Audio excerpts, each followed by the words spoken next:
ময়মনসিংহের সীমান্তবর্তী গারো পাহাড় অধ্যুষিত ময়মনসিংহ ১ হালুয়াঘাট ও ধোবাউড়া আসনে বিএনপি মনোনীত সংসদ সদস্য প্রার্থী পরিবর্তনের দাবিতে সড়কে ভ্যান গাড়ি নিয়ে মিছিল করেছেন নেতাকর্মীদের একাংশ। শনিবার দিনব্যাপী প্রায় ৪ শতাধিক ভ্যান নিয়ে হালুয়াঘাট ও ধোবাউড়া উপজেলার বিভিন্ন ইউনিয়নের বাজার ও প্রধান সড়ক প্রদক্ষিণ করে প্রার্থী পরিবর্তনের দাবি জানান তারা।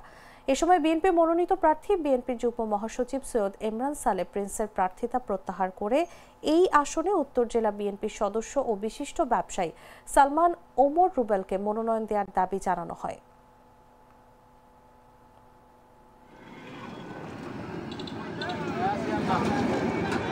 যে পর্যন্ত না দেওয়া হয় এ পর্যন্ত আমরা মাটি গাড়ি থাকবো।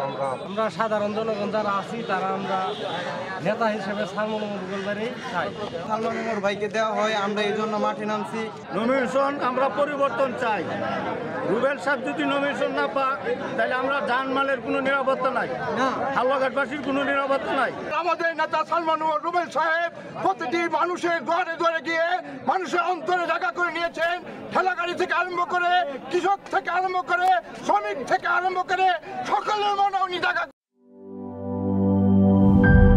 গ্লিটারের টুইন লেমন ও অ্যান্টিব্যাকটেরিয়াল ফর্মুলা বাসনকে চকচকে জীবাণুমুক্ত করে আমাদের দেয় গ্লিটার গ্যারান্টি।